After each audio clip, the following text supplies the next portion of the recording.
Fala pessoal, sejam bem-vindos, tá? Mais uma vez aqui ao canal. Esse é o primeiro vídeo, nós vamos conversar um pouquinho sobre teoria de controle, uma explicação simples e objetiva. Por que é que eu estou trazendo esse assunto aqui? Teoria de controle é um dos assuntos recorrentes e cobrados pela banca SES Gran Rio, né? SES Gran Rio gosta muito desse assunto e é importante que a gente saiba alguns conceitos para quem está estudando para a Petrobras, tá ok? Então vamos começar definindo o que a teoria de controle faz, né? A teoria de controle nada mais é que um ramo da engenharia que ela estuda a forma de controlar sistemas, certo? Para quê? Para ajustar a saída ao valor desejado, tá? Então, a gente pode tomar como exemplo simples um ar-condicionado que a gente tem em casa. O ar-condicionado, ele vai regular a temperatura automaticamente. Então, se você seta um valor, né, essa é a palavra correta, né? São palavras que a gente vai usar muito em teoria de controles, né? Então, se você seta esse valor, ou seja, define uma temperatura, por exemplo, uma temperatura de 20 graus ou 22 graus, o que o ar-condicionado vai fazer? Ele vai manter a temperatura ambiente nesses limites. Então, para isso, ele vai ficar fazendo o quê? Ligando e desligando o compressor para que essa temperatura não saia dessa zona estável, tá? Então, isso é o que o controle faz, tá? Para a gente controlar algo, é necessário que nós façamos a medição. Então, quando fala de teoria de controle, sempre a gente está medindo alguma coisa, certo? A fim de monitorar o seu funcionamento. Mas nós temos basicamente dois sistemas em controle. Algo que a gente tem que conhecer é um sistema em malha aberta e o outro é o sistema em malha fechada. Qual a diferença desses dois sistemas? Um sistema em malha aberta. Um sistema em malha aberta, né, na figura a gente tem aí uma torradeira.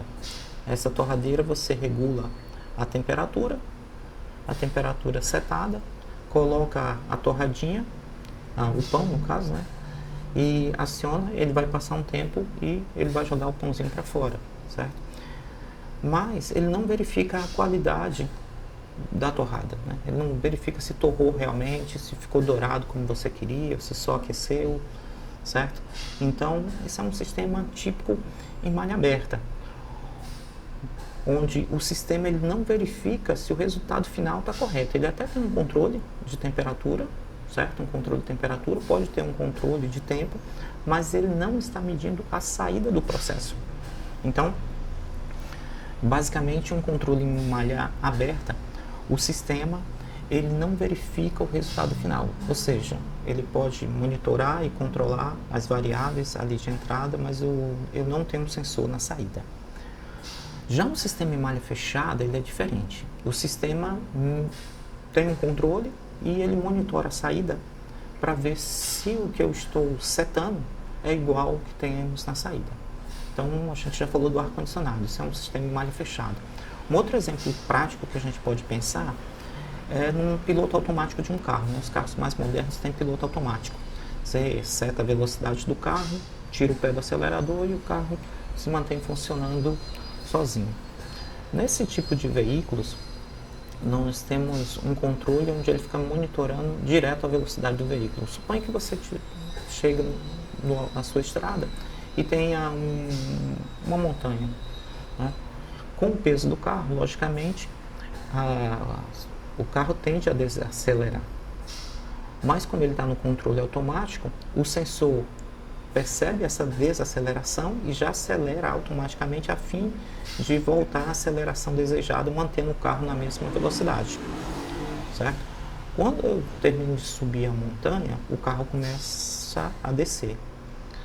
Pela lógica, né, a gente tem o conceito aí da aceleração, o veículo tende a ganhar uma maior velocidade. Mas se ele está no piloto automático, o controle está monitorando a saída e ele começa a causar uma frenagem no veículo para que ele não ultrapasse nessa velocidade. Então, sistemas em malhas fechadas, eles se ajustam automaticamente a partir do monitoramento da saída do processo. Beleza. Então, entendemos o que é malha fechada e o que é malha aberta. Um outro conceito que a gente tem que entender que é função de transferência. O que é função de transferência? Função de transferência, ela é nada mais, nada menos que uma função matemática que demonstra como a saída se comporta em relação a uma entrada. Seja essa entrada uma rampa, seja simplesmente um step, como é que a saída vai se comportar? Tá? Então, existe uma fórmula geral onde o ganho de uma função é determinado pela saída sobre a sua entrada. E um exemplo que a gente pode pensar é num circuito elétrico, a relação entre a tensão de entrada e a corrente de saída. Então, isso aí seria a função de transferência. Isso me ajuda a entender como o sistema vai funcionar. Então, um outro exemplo, aqui nós temos um filtro. Então, imagine um filtro de água, onde você tem uma entrada, que você liga a água suja, e a saída é água filtrada. O que seria a função de transferência? É a forma como o filtro está processando essa entrada e transformando na saída. E por que isso aí é útil, galera? Isso é útil porque ele nos ajuda a entender e a melhorar os sistemas. Tá? Nos ajuda a prever o comportamento sem precisar montar ou testar o sistema fisicamente.